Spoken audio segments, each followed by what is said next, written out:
Só entrando aqui. Já estamos no ar aí.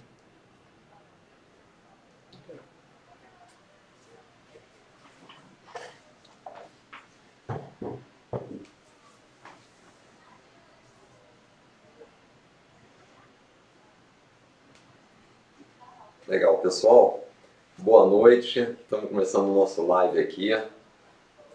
Queria só que vocês dessem um ok aqui se está funcionando bem o som. A turma está entrando aqui, mas só queria ter certeza que o som tá bom de tá chegando claro aí para vocês. Se puder dar um ok aqui.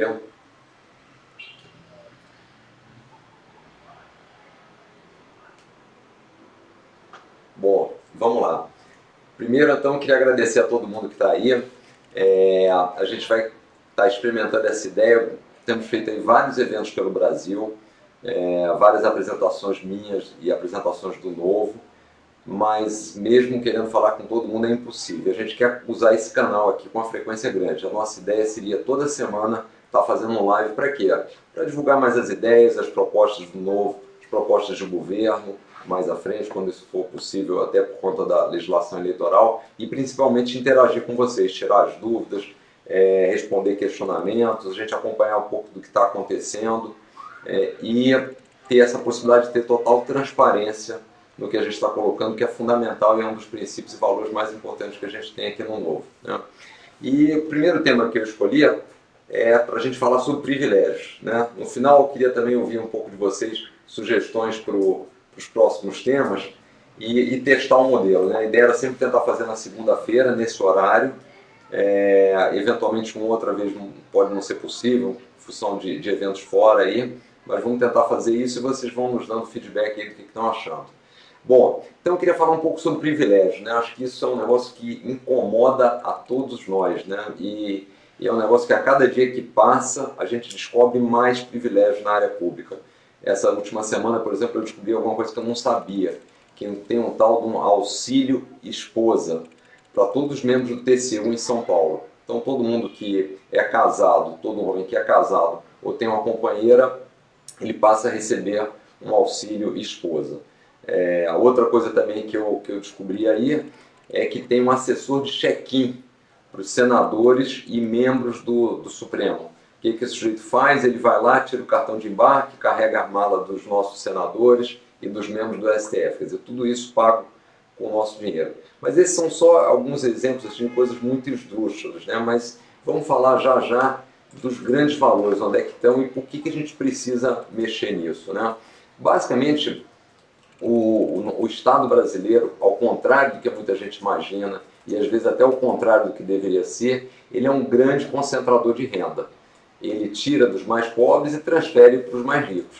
Não é à toa que a gente não consegue prosperar, mesmo tendo uma nação com muitos recursos naturais, com um povo trabalhador e empreendedor, a gente tem dificuldade de avançar, de crescer, em acabar com o desemprego, em gerar riqueza, tudo isso porque o Estado brasileiro hoje está estruturado de uma forma onde ele privilegia alguns, né? E já vamos falar sobre isso. Então, é fundamental a gente entender que para mudar esse modelo, para mudar esse mecanismo e acabar com esse Estado que funciona dessa forma, a gente terá que necessariamente atuar em cima dos privilégios, né? E aí já fica claro que todos aqueles que recebem os privilégios vão justamente procurar se juntar para impedir que esses privilégios sejam retirados e eles tenham essa perda de poder, né?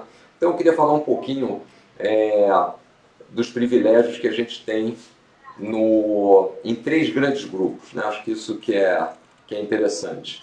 O primeiro grande grupo é o grupo dos políticos.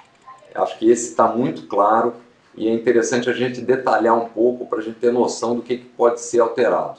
A primeira coisa que chama a atenção é o custo do nosso Congresso. Eu tenho comentado sobre isso em algumas apresentações, mas para quem ainda não ouviu, estamos falando aí de 29 milhões de reais por dia.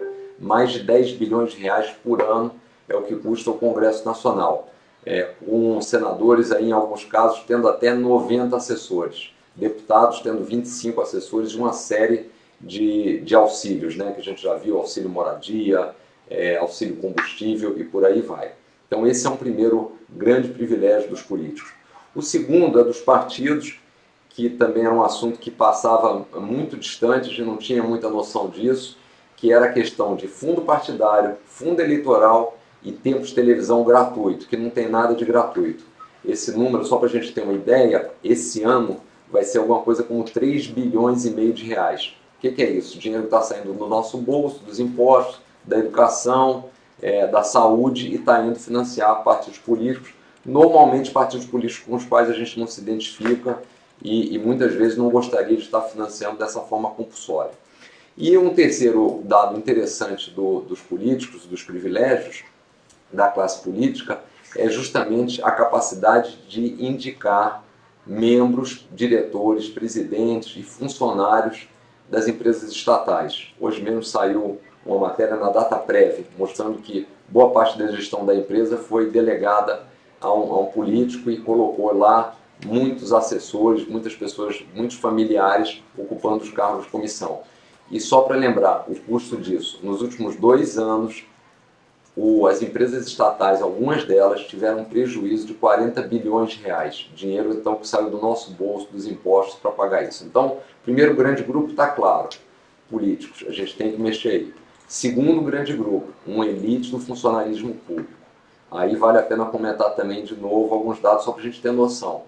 O funcionalismo público no nível federal, o sujeito que tem o mesmo cargo de alguém da iniciativa privada ganha em média hoje 67% a mais que a mesma função.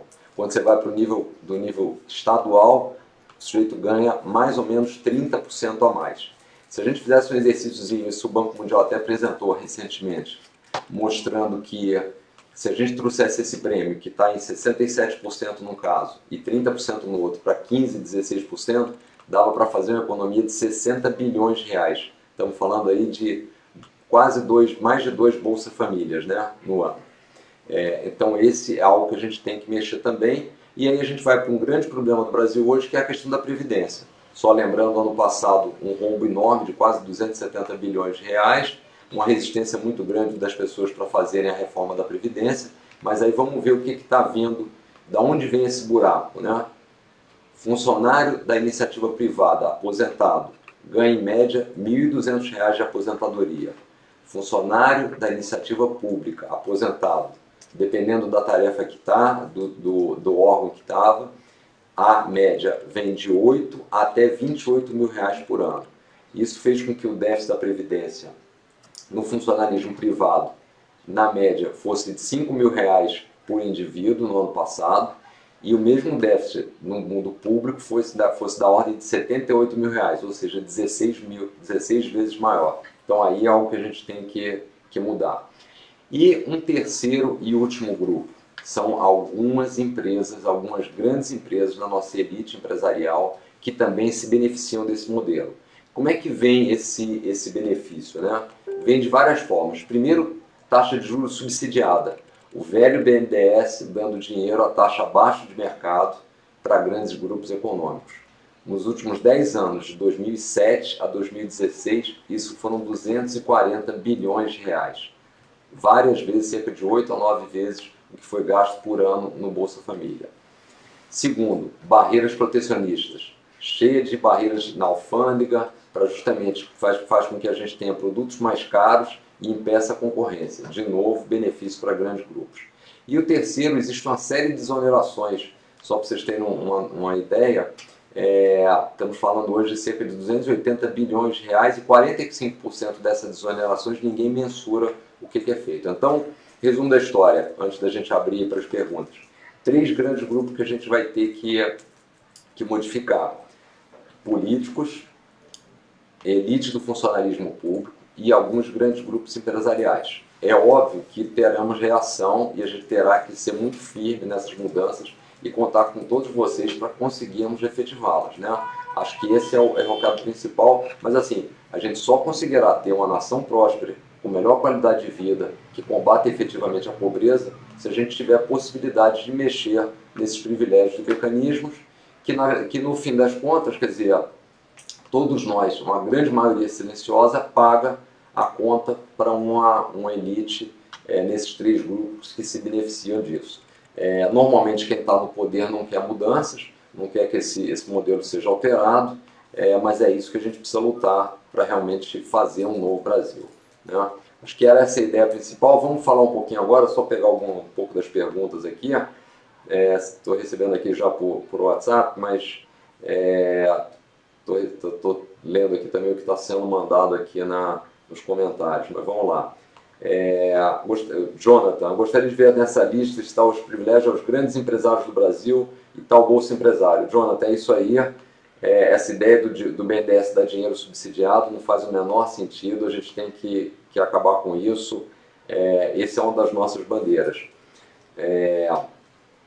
Gilber, o que o partido propõe sobre reforma política e pacto federativo? Gilber, pacto federativo, a gente quer transferir mais poder para os estados e municípios, de fato tem um conceito de federação, e na reforma política é fundamental a gente dar mais liberdade ao cidadão. Então, voto facultativo e acabar com dinheiro público para partido político, para que de fato a gente possa ter uma representatividade adequada. João, o Lucas, João, gostaria de ouvir falar nesse live sobre quais serão de fato as atitudes que você irá tomar para cortar os privilégios quando eleito. Lucas, a gente já está fazendo isso na prática desde já. Como é que a gente fez isso? Primeiro, o Novo é o único dos 35 partidos políticos que não usa dinheiro público e já se comprometeu a não usar o fundo eleitoral nas eleições. Então, nenhum candidato do Novo e eu mesmo não utilizaremos esse dinheiro que está sendo disponibilizado do fundo eleitoral. Segundo, só para lembrar, a gente elegeu 4 vereadores em 2016, os 4 cortaram 39 assessores de imediato e economizaram mais de 50% das verbas de gabinete. Isso vai fazer com que ao longo dos seus mandatos, nos 4 anos, eles economizem alguma coisa como 16 milhões de reais. E aí, só para a gente fazer uma conta rápida, estamos falando de 4 vereadores do Novo e no Brasil nós temos aproximadamente 58 mil vereadores, só para a gente ter uma ideia da ordem de grandeza do que dá para fazer de economia. O Marcos Aurélio, o brasileiro tem maturidade de escolher candidatos por suas propostas? Marcos, esse é o nosso grande desafio. Quando a gente, desde o início do Novo, a ideia de ser claro, de ter princípios e valores, de ter transparência, de fazer as coisas certas, sem atalho, é justamente por isso. A gente acredita que o brasileiro tem essa conscientização, isso tem aumentado, as pessoas foram para a rua, acompanham os julgamentos do STF e estão cada vez mais ativos e participando da política. Quer dizer, a participação de todos vocês hoje aqui é exatamente um exemplo disso. Então, eu tenho certeza que isso aqui é uma tendência que veio para ficar e a gente conseguirá fazer as mudanças. Alexander, sou filiado e gostaria de ouvir a sua opinião sobre o voto útil e como ele vem correndo as eleições dos últimos anos, né? Acho que é isso. Alexander, é o seguinte, voto útil, no meu entender, não é a gente votar baseado no que está saindo na pesquisa, até porque o cenário está totalmente aberto para 2018, nas eleições presidenciais. Acho que o principal é a gente deixar uma mensagem clara do que a gente quer que seja feito. Votar em quem você acredita, em quem você escolheu. E assim, minha única sugestão, e talvez a principal, vamos escolher os candidatos pelo seu histórico, pelo que eles fizeram e não pelo que eles falam. Eu, como eleitor, aprendi que dificilmente, pelo menos no histórico recente que eu tenho, necessariamente tudo que está sendo dito será feito. Então, acho que é importante olhar para trás e constatar o que de fato foi feito. Theo, se os parlamentares não aceitarem a ideia de cortar os privilégios, como você fará para que isso aconteça? Theo, no caso dos membros do Novo, eles farão um compromisso de fazer esse tipo de corte, como os nossos candidatos a vereador em 2016 fizeram. O que a gente pode fazer é colocar mais gente do Novo lá. Esse é o principal objetivo. E se não fizerem isso, no caso dos mandatários do Novo, eles podem serem inclusive desligados do partido. A Cláudia, João, qual é a garantia que será feito o que promete? Pois o povo tem muito descrente da política tradicional. Cláudia, sem dúvida essa descrença é grande, basta ver aí nas pesquisas o que tem de voto branco, nulo e abstenção, está indicado. E eu entendo que é o seguinte, só tem uma forma, era o que eu estava falando, as pessoas têm que dar o exemplo. Então, olha o histórico do partido, olha o histórico das pessoas, quer dizer, no caso do Novo, eu estava comentando sobre isso, todo o dinheiro que a gente recebeu, todo o dinheiro público está depositado no Banco do Brasil e a gente já fez até uma consulta para a Receita para saber como é que a gente devolveria esse dinheiro. Então, nunca usamos um tostão de dinheiro público, os nossos vereadores cortaram assessores, cortaram verba a sua quantidade de assessores, cortaram a quantidade de gastos dos seus gabinetes. Então é o seguinte, tem que ser pelo exemplo. O que as pessoas querem na política hoje, e eu entendo isso, é buscar pessoas que estão dando o exemplo, estão saindo do discurso para a prática, né? Gustavo Carvalho está perguntando o seguinte: privatizar a Petrobras demonstra descaso com recursos estratégicos para o país. Como será feita uma proposta dessas? Gustavo, eu discordo dessa ideia de que privatizar a Petrobras mostra descaso com os recursos estratégicos. Na verdade, é o contrário. O que a gente precisa é ter umas empresas competitivas, com concorrência, eliminar monopólios, sejam eles públicos ou estatais, públicos ou privados, e é isso que a gente gostaria de fazer. No fundo, hoje, essas empresas estatais são estratégicas apenas para os políticos, que acabam nomeando os seus conhecidos, os seus apadrinhados, e usam aquilo como cabide de emprego para os seus próprios interesses. Então, durante muito tempo a gente ouviu isso, que eram estratégicas, mas tem que ficar claro que não foram estratégicas para nós brasileiros, que pagamos caro no combustível, que temos uma empresa de correio que, mesmo tendo um monopólio, dá prejuízo, que entrega 30% das correspondências com atraso. Então, acho que a gente tem que entender que é estratégico apenas para essa turma aí. O Carlésio está me perguntando o seguinte: o servidor público será tratado na gestão? Como será tratado o servidor público na gestão do Novo? Carlésio, muito bem. Eu sou da tese de que a gente precisa ter uma boa equipe para as coisas funcionarem. Isso significa o quê? Valorizar o bom servidor. Esse sujeito tem que ser premiado e os maus têm que ser substituídos. Infelizmente, hoje, só para dar um número para vocês, as avaliações que são feitas no setor público, entre 90% e 100% das pessoas são premiadas. Não é razoável imaginar que de 90% a 100% das pessoas está fazendo um ótimo trabalho. Isso é muito pouco provável, né? No fundo, acaba se premiando todo mundo, e com isso você não diferencia o bom do mau funcionário. Então a gente gostaria de ter um processo de valorização e premiação do bom e substituição do ruim. Isso é um compromisso, e eu diria o mínimo que a gente tem que ter com o cidadão, que é o pagador de impostos, né? O Leonardo, comente a transparência das doações que o Novo recebe. Como saber se não há interesse nessas doações? Leonardo, a grande parte das nossas doações são valores muito pequenos, principalmente os R$29 que vêm dos filiados. Toda a demonstração de contas do Novo fica no site do TSE, e a gente publica a cada 2 meses toda a nossa prestação de contas. Então, isso é algo fundamental, e nós não iremos nos desviar dos nossos princípios e valores, e principalmente o nosso principal fiscal aí são os filiados, que contribuem, como eu disse, com R$29. Hoje são mais de 21 mil filiados do partido. Só para pegar mais um aqui, ó. A Maiara Rodrigues: João, o presidente não tem o poder de mudar nada sozinho. No caso, para que essas reformas sejam aprovadas, precisaria do apoio justamente de quem é mais privilegiado. Como pretende conduzir a situação? Maiara, essa é uma pergunta muito boa. Muita gente tem me dito o seguinte: João, como é que vocês vão chegar lá e negociar com esse Congresso que está aí? Tem muita gente desse Congresso que está aí que vai ser muito difícil negociar, especialmente quando a gente disser que quer tirar esse monte de privilégio que eles têm. O que a gente precisa fazer? Eu acho que essa é a pergunta que nós temos que nos fazer. É o seguinte: estamos satisfeitos com esse cenário que tem aí hoje? Não estamos. Os rumos do Brasil estão indo bem? Não estão. Então, nós precisamos trocar essas pessoas que estão lá. A gente precisa, de fato, fazer uma renovação e tornar essa turma minoria, pelo menos, para que, de fato, a gente possa ter uma negociação produtiva para a população. Agora, dito isso, o que a gente vai querer fazer, e alguns vereadores do Novo já tem sido uma prática nossa fazer isso: total transparência na negociação, deixar muito em aberto todas as conversas, o que está sendo proposto, e ter um plano de governo aprovado antes pela população, que ao eleger os candidatos do Novo, estará no fundo referendando esse plano. Então é fundamental a gente ter esse processo, né? Sidney Chaves: fale sobre educação básica e valorização do docente. Sidney, esse é um ponto fundamental, porque a educação é tudo para a gente transformar uma nação. Infelizmente, no Brasil, assim como as outras áreas essenciais onde o governo tem deixado muito a desejar, como saúde e segurança, a educação está muito de lado também. Por tudo que eu tenho visto, conversado com as pessoas que conhecem bem o assunto, a primeira coisa que a gente tem que fazer é a valorização do docente e uma melhoria no seu currículo.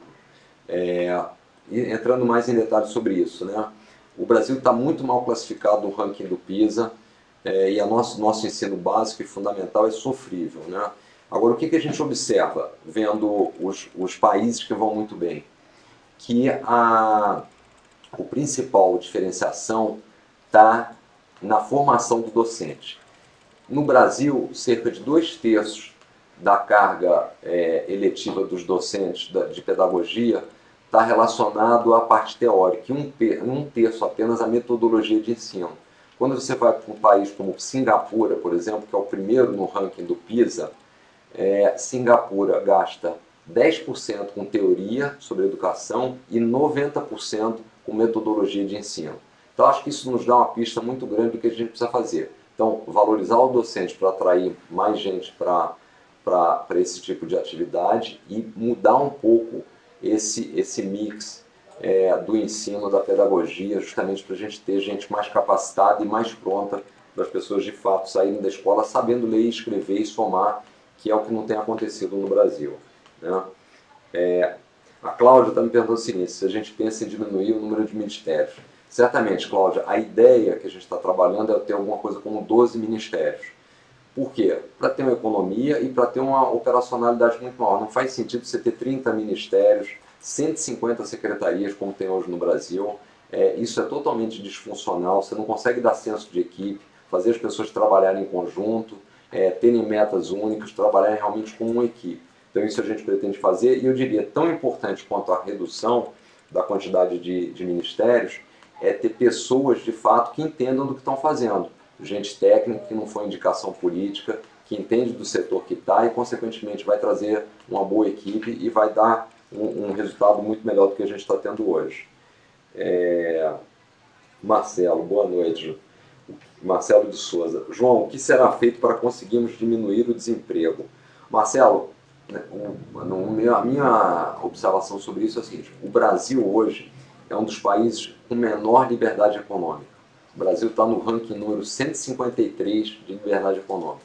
O que significa isso? No Brasil é difícil você abrir uma empresa, é difícil você fechar, a parte tributária é muito complexa, a parte trabalhista, apesar da reforma idem, tem uma série de inseguranças jurídicas, então tudo isso, o custo de capital é muito alto, porque o governo não consegue equilibrar suas contas, então tudo isso vai contra o empreendedor. É difícil você empreender no Brasil. Como é difícil empreender, significa que também é difícil você ter emprego aqui, você disponibilizar emprego para as pessoas. Então, o fundamental nesse cenário, no meu entendimento, é a gente melhorar essa liberdade econômica, as pessoas poderem empreender mais, montarem seu pequeno negócio.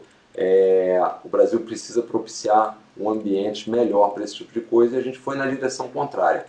Eu diria que a primeira coisa é a gente fazer uma simplificação da carga tributária e reduzir, equilibrar as contas do governo, para a gente não ficar competindo com capital, para que as pessoas tenham também capital necessário para empreender.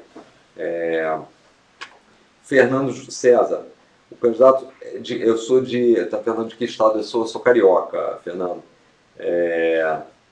Vamos lá, aqui mais. Fernando Fernandes, João, explique os privilégios da presidência, e deixe claro que você irá revogá-los para começar dando exemplo. Certamente, Fernando. Eu já até comentei em algumas apresentações algumas coisas que eu acho absurdo que a gente tem que eliminar. Cartão corporativo. Qual o sentido no presidente da República ter um cartão e ter gastos que ficam de forma confidencial? Então, para mim, não faz o menor sentido. A gente deveria acabar com o cartão corporativo. Outra coisa, uma série de benesses, porque você virou presidente, não deveriam existir. Quer dizer, chefe de cozinha, chefe gourmet, não faz o menor sentido. Então, tudo isso eu vou me comprometer, já me comprometo a eliminar.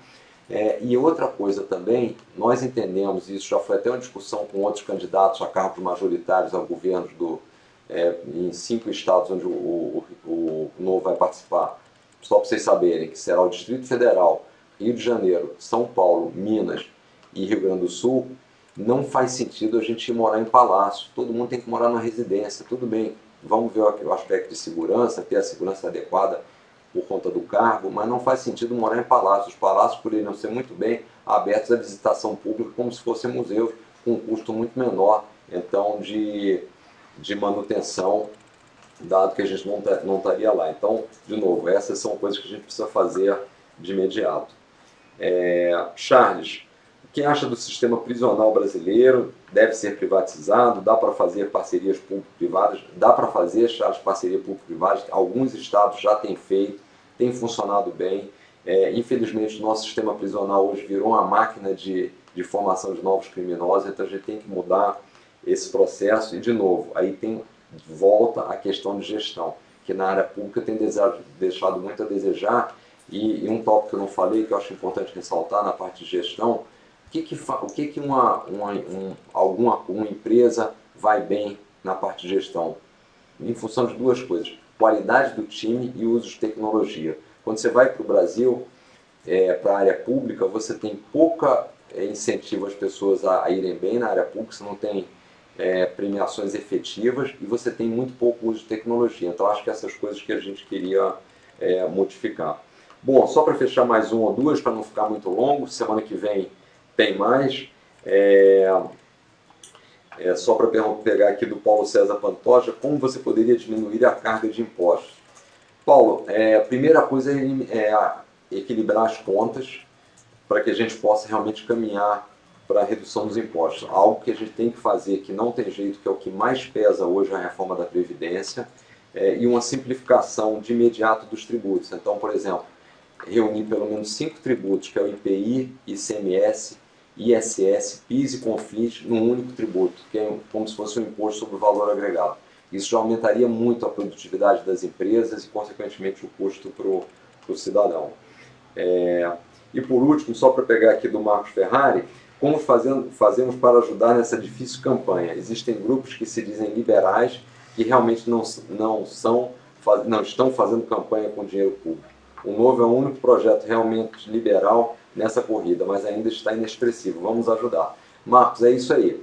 Eu digo o seguinte: o Novo não tem nada a esconder, a gente tem tudo para mostrar. Qual é a nossa dificuldade? É fazer essas nossas ideias, esses nossos princípios e valores irem para a maior quantidade de pessoas possível, né? Diferentemente de muitos partidos que têm muita coisa para esconder, Lava Jato, uma série de outras coisas, e a gente não tem, acho que outro dado fundamental, que é a incoerência entre o que a gente fala e o que a gente faz. Então, o que a gente pede de novo é a ajuda de vocês, de compartilhar nossas ideias, fazer o boca a boca, participar dos eventos do Novo, divulgar nas mídias sociais, se engajar. A gente vai lançar já essa semana ainda um aplicativo para um programa de voluntários e a gente vai convidar vocês para participarem. Seria muito bom, porque assim, é uma hora importante de renovação, é uma hora de mudança no Brasil e a gente não pode perder essa oportunidade. A gente precisa realmente trabalhar para a construção de um novo Brasil, né? E a gente conta muito com vocês para isso. Pessoal, acho que era isso aí. Tem algumas perguntas que a gente vai responder depois aqui nos comentários. E já fica o convite para segunda que vem, no mesmo horário. E ia pedir para vocês aqui mandarem também o tema que vocês gostariam que fosse a nossa âncora aí para o próximo live. Tá ok? Muito obrigado a todos aí. Uma ótima noite.